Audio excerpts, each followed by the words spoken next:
নমস্কার, good morning. ফাগুনস লাইফস্টাইলে সবাইকে স্বাগত জানাই।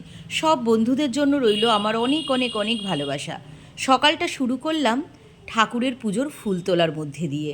আজকের ব্লগটা কিন্তু খুব ইন্টারেস্টিং হতে চলেছে। তোমরা কিন্তু পুরো ভিডিওটা দেখবে, আমার পুরো ব্লগটা দেখে কমেন্ট শেয়ার করতে কিন্তু ভুলবে না, আমার পাশে থাকবে। চলো ফুল তুলে নিয়ে পুজোটা করে নিই। সকালবেলা ঘুম থেকে উঠে কারা কারা পুজো করে নাও আমাকে জানাও। শিব ঠাকুরের এই মন্ত্র রোজ পাঠ করবে, ভীষণ ভালো, মহাদেবের আশীর্বাদ পাওয়া যায়। ব্রহ্মা বিষ্ণু মহেশ্বর, ব্রহ্মা বিষ্ণু মহেশ্বর, পরধামি ধারা। ওম জয় শিব ওঙ্কারা। পুজো করে চলে এলাম, বানিয়ে নিলাম নিজের জন্য 1 কাপ ব্ল্যাক কফি, মেয়েকেও বানিয়ে দিলাম। একটু জানলার ধারে দাঁড়িয়ে কফিটা খেতে আমার ভীষণ ভালো লাগে। জানলা দিয়ে হালকা একটা মিষ্টি রোদ এসে পড়েছে।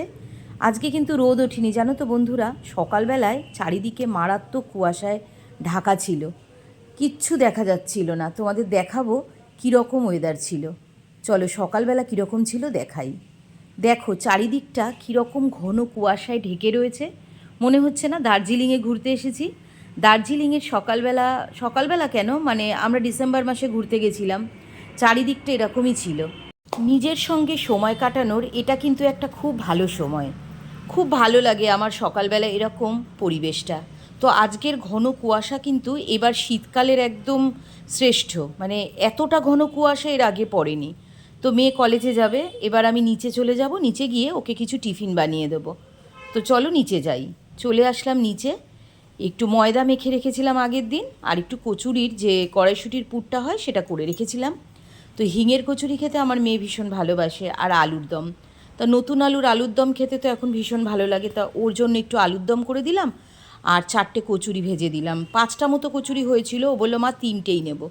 তো দিলাম, আর ওকে একটু গোবিন্দভোগ চালের ভাত করে দিলাম, ও ঘি দিয়ে খেয়ে যাবে বলে। তো ছোটোবেলা থেকেই ওদের কিন্তু আমি সবসময় বাড়িতে তৈরি টিফিনই দিই, আর বাড়ি থেকে ভাত খাইয়ে পাঠাই। এই নিয়ে বাড়িতে অশান্তিও হয় যে এত সকালে কে আবার ভাত খেয়ে যায়, কিন্তু না, আমার ওই এক কথা, কিছু খেয়ে বাড়ি থেকে বেরোতে হবে। হ্যাঁ বন্ধুরা, তোমরাও কিন্তু তোমাদের বাচ্চাদেরকে কিছু না খাইয়ে একদম পাঠাবে না। তো আমার হাতটা একটু ফাঁকা হলো। এবার দেখো এই মহারাজের এ পুরো খাট জুড়ে শুয়ে রয়েছে, এটা ওরই খাট, ও মনে করে বাড়িটাও ওর, সবই ওর। খাটের ওপরে বসে বাইরের দৃশ্য দেখছে, ওই যে আবার আমার দিকে তাকানো হচ্ছে, তাকিয়ে কি বলতে চাইছে ওই জানে। ঘুম থেকে সবার আগে উঠবে, আমার পিছন পিছন ঘুরে বেড়াবে, ঠান্ডা গরম কোনো তাপ উত্তাপ নেই, গায়ে জামা কাপড়ও দেবে না। এই যে এত ঠান্ডা, ওর গায়ে আমি কিচ্ছু পরাতে পারিনি, ও কিছু পরবেই না। অবশ্য ভগবান ওদের ওইভাবেই বানিয়েছে যে ওদের কিছু লাগে না। তো খাটের মধ্যে শুয়ে রয়েছেন উনি, খাওয়া দাওয়াও নেই, কিচ্ছু নেই, কোনো বিরক্ত নেই, ও ওর মতো নিজের মতো রয়েছে। চল চল, যাচ্ছি না, যাচ্ছি না, আমার দরকার নেই, আমার দরকার নেই, যাও। কি হয়েছে? আয় আয় আয় আয়, দেখো আর এক হনুমান, আর এক হনুমান, এই যে আর এক হনুমানকে বেঁধে রাখা হয়েছে, বেঁধে রাখা হয়েছে।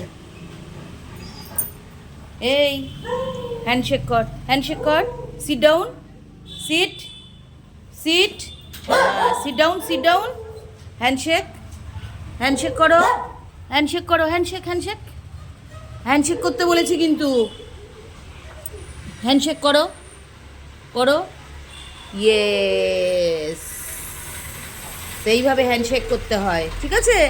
একটু পরে তুমিও খেলতে যাবে। উলে বাবালি, বাবালি, কি সুন্দর টাকাচ্ছে, কি সুন্দর, কি সুন্দর টাকায়, কি সুন্দর টাকায়। তো চলো এবার খাওয়া দাওয়া করে নিই। কচুরি তো বানিয়েইছিলাম, আলুর দমও ছিল, আমারও প্রচণ্ড ফেভারিট। খেতে বসে পড়লাম, খেয়ে নিলাম, গরম গরম ছিল, দারুণ হয়েছে খেতে। তো বন্ধুরা আজকের ব্লগটা কিন্তু এই পর্যন্তই। কার কার ভালো লাগলো আমাকে কিন্তু কমেন্ট করে অবশ্যই জানাবে, আর লাইক শেয়ার করতে কিন্তু ভুলবে না। নতুন বন্ধু যারা রয়েছে তারা কিন্তু প্লিজ প্লিজ প্লিজ আমার চ্যানেলটাকে সাবস্ক্রাইব করে দিও। আজকের মতো এই পর্যন্ত, টাটা।